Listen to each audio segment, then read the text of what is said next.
종교 지도자들, 예수님 당시 종교 지도자들은 지금 안식일법을 근거로 해서 예수님을 정죄하고 있습니다. 그러면서 예수님과 말하는 논쟁 중에 있는 것인데, 예수님은 자신을 안식일법으로 정죄하는 종교 지도자들에게 무슨 말을 하냐면, 내가 하나님의 아들이다라고 하는 사실을 드러내면서 아버지가 일하시니 나도 일한다, 이렇게 대놓고 말씀을 하신 것이죠. 그 말씀을 들을 때 종교 지도자들은 야, 놀랍다, 이렇게 반응하는 것이 아니라 신성모독하는 자다, 이렇게 여기면서 예수님을 죽이고자 하는 마음까지 그들은 갖게 되었습니다. 이런 종교 지도자들에게 예수님은 또 무엇을 정확하게 드러내냐면, 하나님이 나에게 이 세상 가운데서 생명을 살리는 권세도 위임하셨고, 또 마지막 때 심판하는 권세도 나에게 위임하셨다, 이런 말씀을 하셨습니다. 그러면서 무슨 말씀까지 하셨냐면, 내가 이 땅에 성육신하여 인자로 온 이유, 그 사명을 다 마치게 되면 그 마지막 때 이제 모든 사람들이 어떤 이는 생명의 부활로, 어떤 이는 심판의 부활로 부활할 때가 올 텐데, 그때가 되면 이제 마지막 심판자로 예수님이 나오셔서 이제 영원한 하나님의 나라에서의 복된 삶을 누리게 이끌어 가시듯, 이제 하나님과 영원히 단절되어 마지막 때 가장 불행한 영생을 살게 하든, 그 두 가지로 갈라질 때가 오는데, 바로 그때가 지금 예수님 말씀하신 이때 그 음성을 듣고 주님께 나와야 이 심판의 때 생명의 부활로 나올 수 있지, 이럼에도 불구하고 예수님의 말씀을 거절하면 그때 생명의 부활로 나타날 수 없다, 이런 말씀을 예수님이 그들 앞에서 하게 된 겁니다. 자, 예수님이 하시는 이 말씀이 옳을까요, 옳지 않을까요? 우리의 입장에서는 당연히 옳은 말씀입니다. 그러나 이 말을 듣고 있는 당시 종교 지도자들은 지금 이 말씀 앞에 분명히 이것이 옳은 말씀이구나라고 인정하고 그 증거를 받아들여야 되는데, 지금 이 당시 종교 지도자들은 그러한 반응을 나타내지 않습니다. 그래서 예수님이 한 번 더 그들에게 기회를 주는데, 어떻게 기회를 주냐면, 왜 내가 지금 했던 지금까지의 말이 옳은지, 그 옳음에 대한 이유를 하나님을 증거자로 하여 이제부터 조금 더 구체적으로 설명하면서 그들에게 기회를 줍니다. 오늘 그 부분을 살펴볼 것입니다. 자, 30절 함께 읽겠습니다. 시작. 내가 아무것도 스스로 할 수 없노라. 듣는 대로 심판하노니 나는 나의 뜻대로 심판하려 하지 않고 나를 보내신 이의 뜻대로 하려 함으로 내 심판은 의로우니라. 자, 예수님은 분명히 마지막 때 심판하실 자입니다. 생명의 부활로 나온 자는 영원한 삶의 심판으로, 상급의 심판이라고도 하죠. 그 다음에 심판의 부활로 나온 자는 이제 하나님과 단절된 영원한 지옥의 심판을 선언하실 그때가 올 겁니다. 그런데 예수님은 마지막 때 내가 그때의 심판주로 와서 이런 심판을 선언하게 될 텐데, 나의 심판이 의롭다라고 이야기를 합니다. 근데 의로운 이유를 뭐라고 설명해요? 30절에 그 심판마저도 나의 뜻대로 선언하는 심판이 아니라 누구의 뜻대로요? 나를 보내시니 하나님의 뜻대로 심판하는 심판이 될 것이기 때문에 그 심판마저도 의롭다라고 선언하는 겁니다. 자, 그래서 이제 이 심판이 의롭다라고 선언하시면서 왜 나의 심판이 의로울 수밖에 없느냐, 그 이유를 설명하는데, 31절 함께 읽어봅니다. 시작. 내가 만일 나를 위하여 증언하면 내 증언은 참되지 아니하되. 자, 이 구절이 어렵지는 않지만 어렵습니다. 자, 내가 만일 나를 위하여 증언하면 내 증언은 참되지 아니하다, 이렇게 말씀하시는 거예요. 표면적으로 느껴지는 뉘앙스는 뭐냐면, 나를 위해서 내가 증언하면 그 증언을 누가 인정하겠느냐, 이런 말이 돼요. 학자들은요, 이걸 어떻게 이해하냐면, 당시 유대의 법정에서는 율법에 근거하여 어떤 사람의 이 죄를 성립할 때 죄가 의로우냐, 이 사람이 죄를 지었느냐, 그러니까 죄인이냐 죄인이 아니냐를 판정할 때 보편적으로 그 사람의 증언으로 판결을 내리지 않습니다. 몇 사람의 증인이 필요하죠?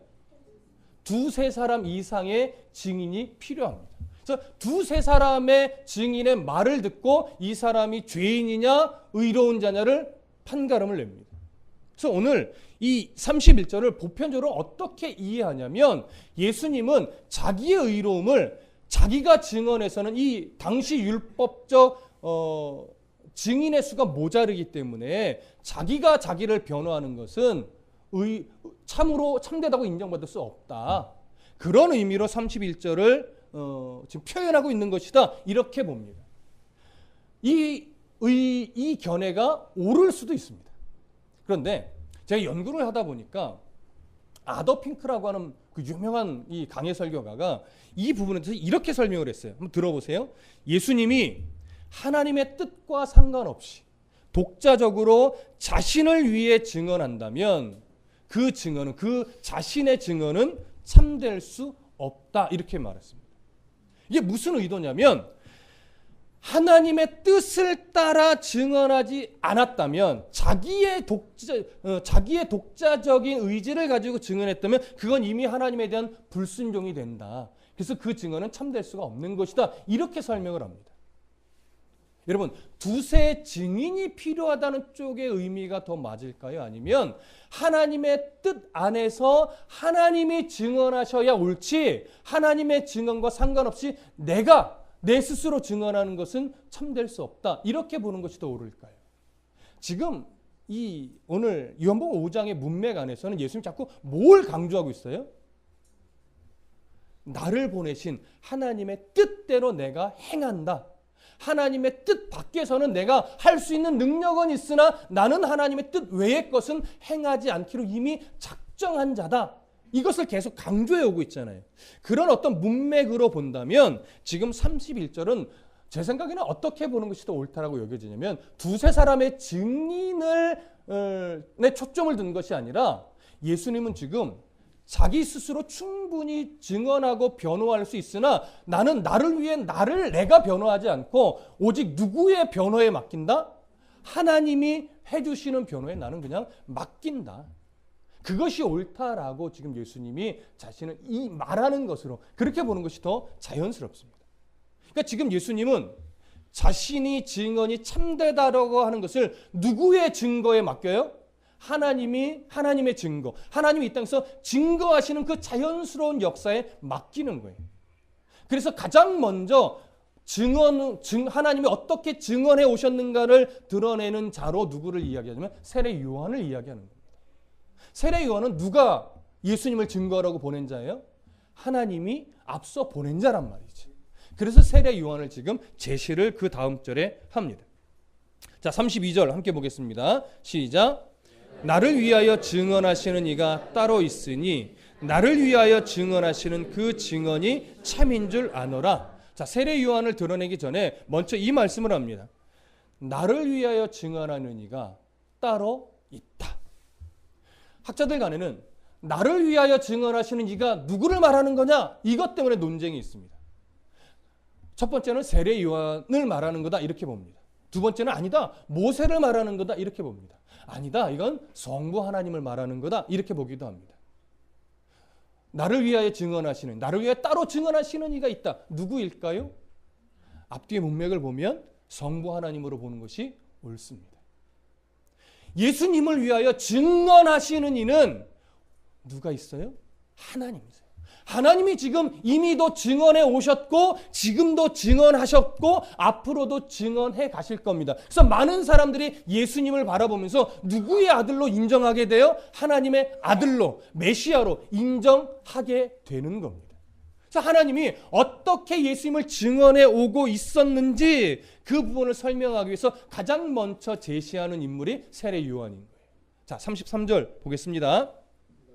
함께 읽습니다. 시작. 너희가 요한에게 사람을 보내매 요한이 진리에 대하여 증언하였느니라. 자, 요한은 이미도 오실 메시아에 대한 증언을 끊임없이 회개를 선포하며 증언해 왔었습니다.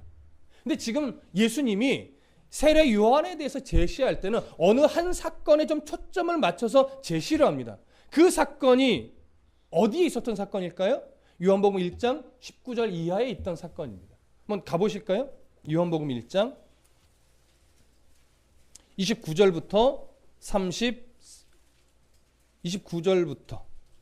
1장 19절부터 28절까지. 자, 함께 읽어보겠습니다. 19절부터 28절까지 시작. 유대인들이 예루살렘에서 제사장들과 레위인들을 요한에게 보내어 네가 누구냐 물을 때에 요한의 증언이 이러하니라. 요한이 드러내어 말하고 숨기지 아니하니 드러내어 하는 말이 나는 그리스도가 아니라 한데 또 묻되 그러면 누구냐 네가 엘리야냐 이르되 나는 아니라 또 묻되 네가 그 선지자냐 대답하되 아니라 또 말하되 누구냐 우리를 보낸 이들에게 대답하게 하라 너는 내게 대하여 무엇이라 하느냐 이르되 나는 선지자 이사야의 말과 같이 주의 길을 곧게 하라고 광야에서 외치는 자의 소리로라 하니라. 그들은 바리새인들이 보낸 자라. 또 물어 이르되 네가 만일 그리스도도 아니요 엘리야도 아니요 그 선지자도 아닐진데 어찌하여 세례를 베푸느냐. 요한이 대답하되 나는 물로 세례를 베풀거니와 너희 가운데 너희가 알지 못하는 한 사람이 있었으니 곧 내 뒤에 오시는 그라. 나는 그의 신발끈을 풀기도 감당하지 못하겠노라 하더라. 이 일은 요한이 세례 베풀던 곳 요단강 건너편 베다니에서 일어난 일이니라. 아멘. 자, 이 세례 요한이 한참 세례를 베풀며 메시아를 증거하고 있을 때 그것이 너무나도 많은 사람들이 그를 따르게 되니까 종교 지도자들이 누구를 보내요? 조사단을 파견하여 보낸 겁니다. 조사단과의 대화 속에서 세례 요한은 한 가지를 증언했어요. 나는 그리스도가 아니다. 내 뒤에 곧 누군가 오실 텐데 바로 그분이 메시아이고 그리스도고 그분이 하나님의 아들이라는 거죠.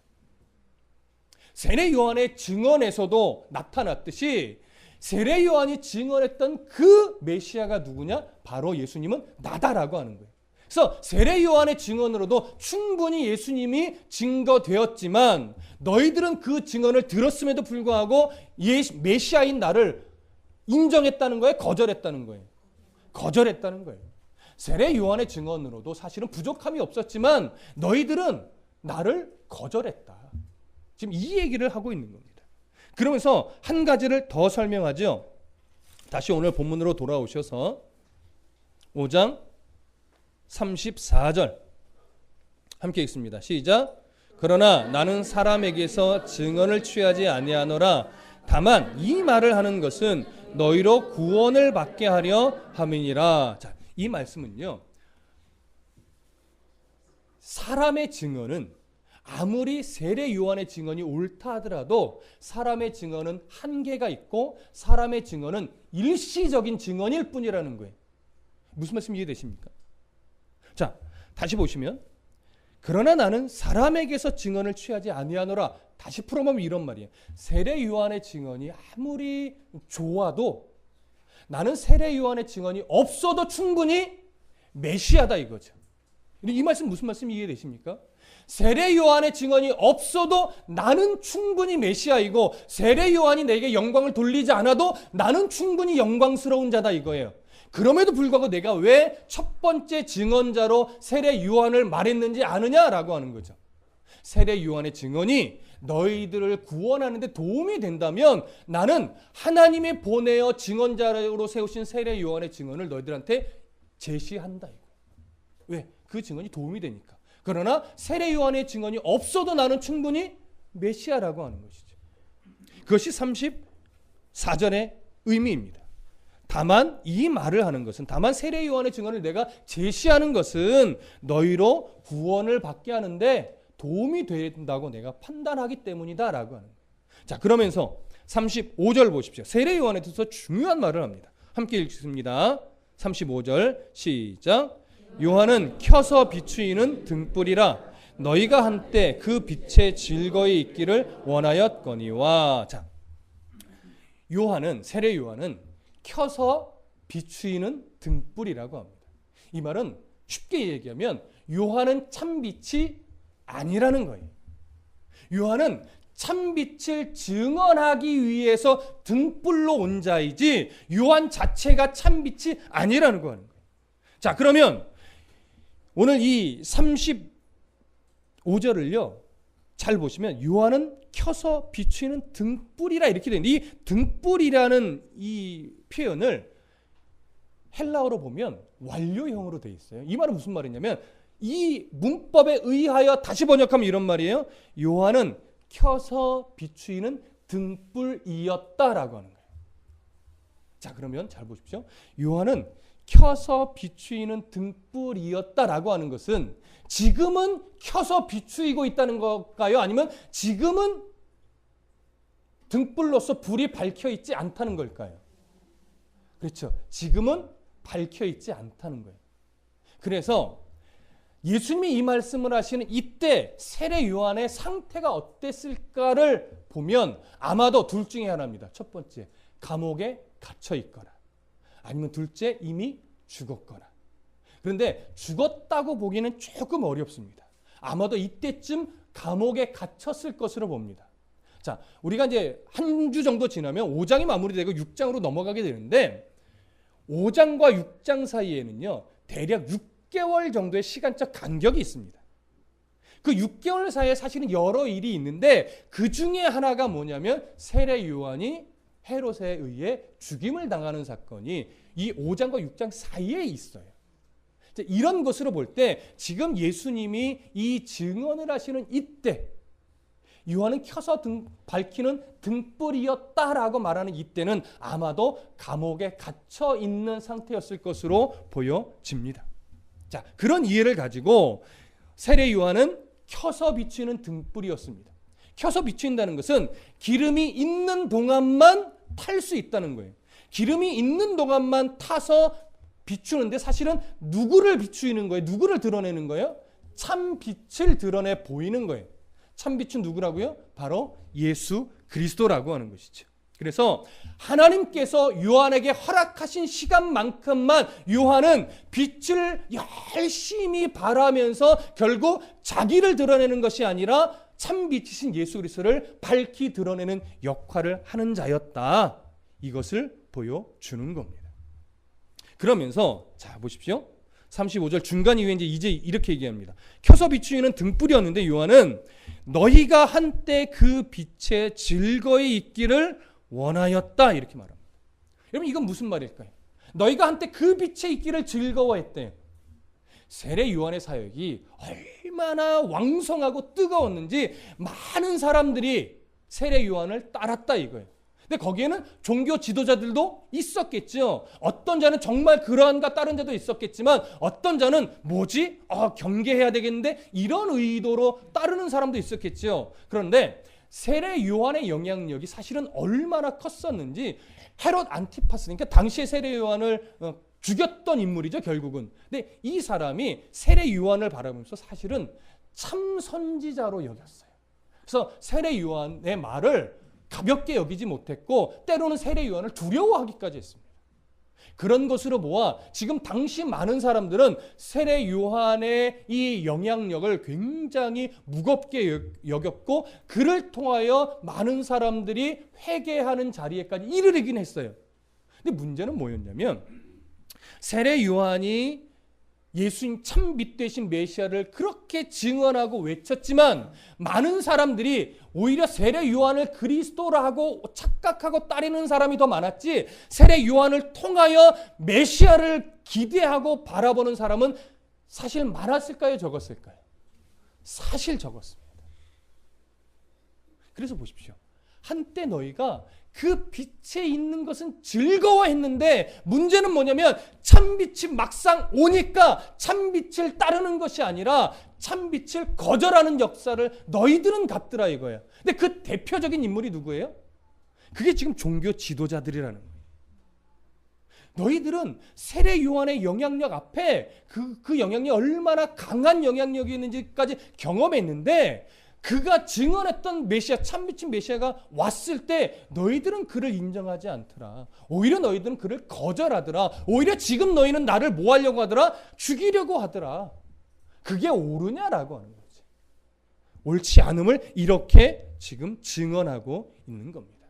그러면서 이제 더 강하다는 좀 그렇고 더 큰 증거자를 이제 제시합니다. 자, 36절 함께 볼게요. 36절 시작.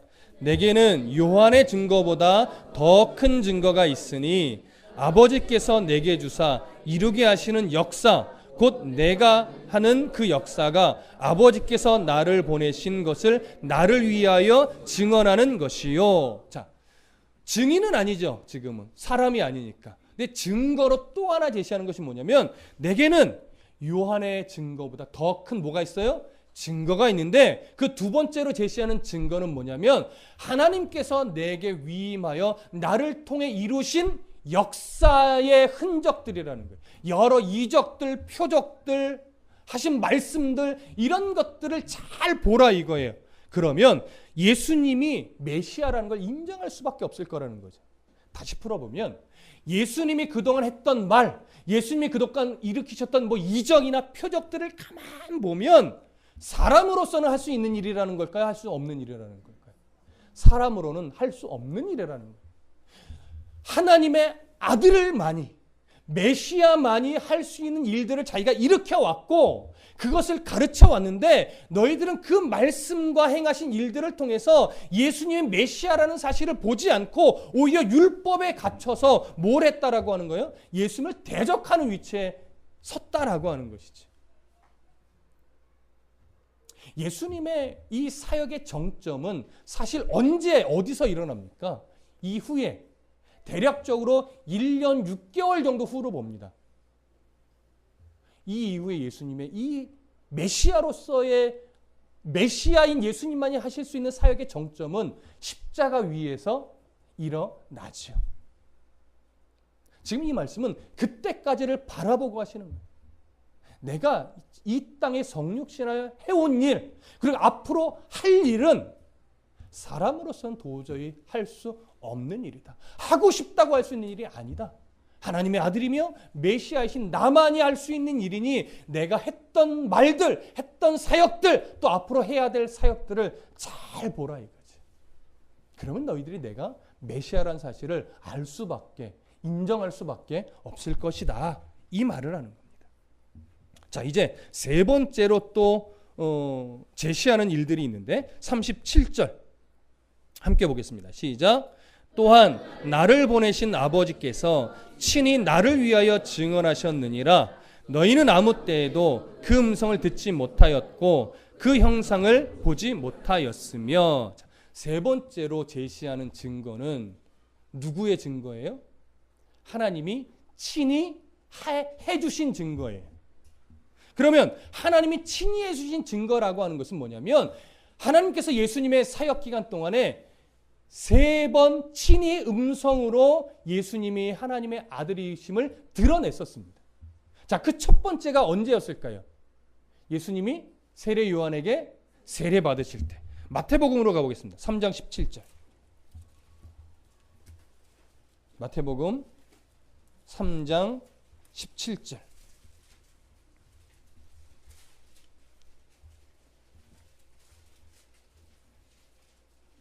자, 함께 읽습니다. 3장 17절. 시작. 하늘로부터 소리가 있어 말씀하시되 이는 내 사랑하는 아들이요 내 기뻐하는 자라 하시니라. 자, 세례 요한에게 세례 받을 때 성령이 비둘기같이 임하시면서 하늘에서 소리가 있는데 바로 하나님께서 이런 음성을 들려 주셨습니다.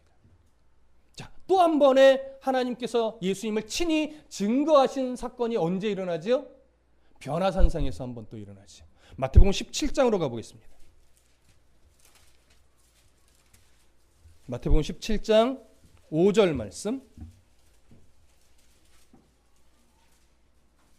자, 함께 읽습니다. 마태복음 17장 5절 말씀. 시작.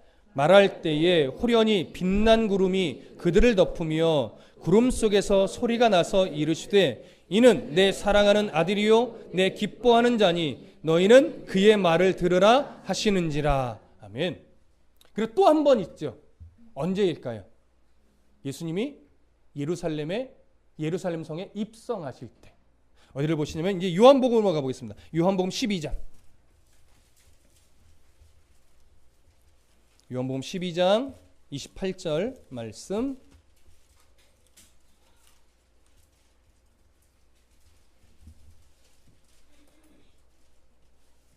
요한복음 12장 28절.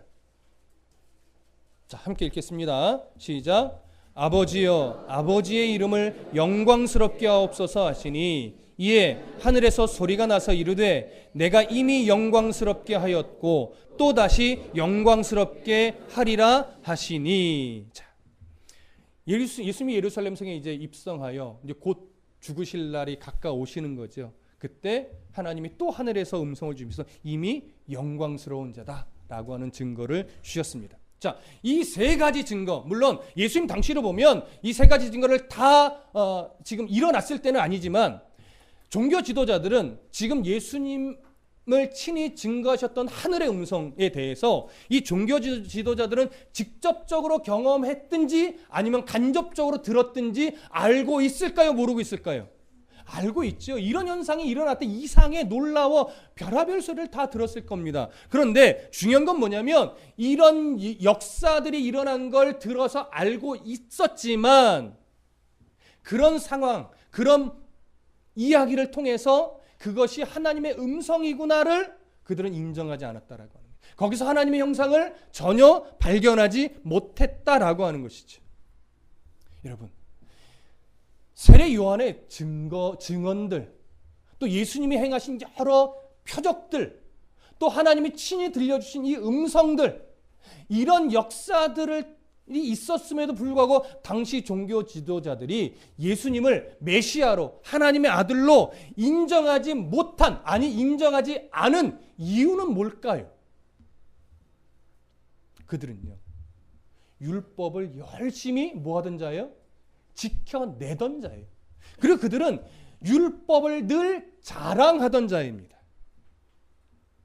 그런데 문제는 뭐냐면 그들이 알고 있는 율법적 지식, 그들이 지켜가던 율법적 노력들, 그들이 자랑하던 율법의 행위들, 이런 것들이 하나님을 아는 도구로서는 전혀 작용하지 못했고 또 하나님의 뜻에 순종하려고 하는 열심의 방향으로 전혀 가지도 못했기 때문에 그럽니다. 그들은 자기들의 열심에 갇혀서 하나님의 음성을 듣지도 못했고 그들은 거기서 하나님의 형상을 보지도 못했습니다. 그 이유에 대해서 오늘 본문 38절이 정확하게 말하는데 다시 오늘 본문 요한복음 5장 38절로 가보겠습니다. 자, 함께 읽습니다. 시작. 그 말씀이 너희 속에 거하지 아니하니 이는 그가 보내신 이를 믿지 아니함이라. 다시 풀어보면 이겁니다.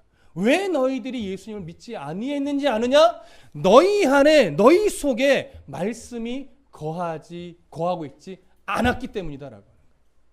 여기 거하지 않다라는 말은요, 헬라어로 조금 더 정확하게 풀으면 이겁니다. 붙잡지 않았다 이거예요. 붙잡지 않았다.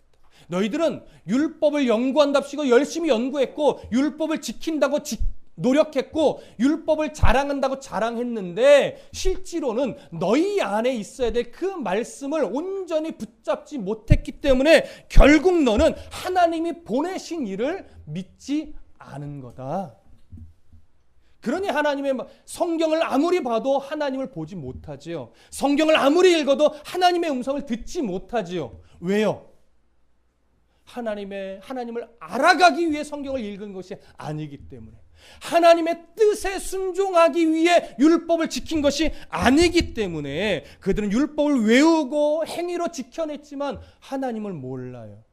하나님의 뜻에 순종하지 않아요. 이게 당시 종교 지도자들이 가지고 있는 문제점이었는데 윌리엄 바클레이라고는 정말 유명한 학자가요, 당시 종교 지도자들에서 이렇게 설명했습니다. 너무나 멋진 말이에요. 들어보세요. 종교 지도자들은 성경을 다친 마음으로 읽었다. 그들은 성경을 읽되 하나님을 찾고 하나님의 음성에 귀를 기울이기 위해서 읽은 것이 아니었다. 오히려 자신의 입장을 지지하기 위한 논증을 찾으려고 성경을 읽었고 자기의 신앙을 해명하고 자랑하기 위해서 읽은 것이다. 그들은 사실상 하나님을 사랑한 것이 아니라 하나님에 대한 자기네들의 사상을 사랑한 것이었다. 이렇게 말합니다. 여러분, 저는요, 어떤 표현에 제 가슴이 찔렸냐면 그들은 사실상 하나님을 사랑한 것이 아니었고 하나님에 대한 자기네들의 이 사상, 신념, 이걸 사랑한 것이었다라고 하는 말씀에 저는 완전히 사실은 큰 충격을 받았습니다. 어쩌면 어느 순간 저도 이럴 수 있겠구나. 제가 하나님 말씀을 한 주 내내 연구한답시고 자리에 앉아서 성경을 읽고 책을 읽고 분석을 하고 메모를 하고 요약을 하고 원고를 쓰고 막 이러는 과정 속에서 나는 정말 하나님을 알아가기 위해 그 싸움을 하고 있는가?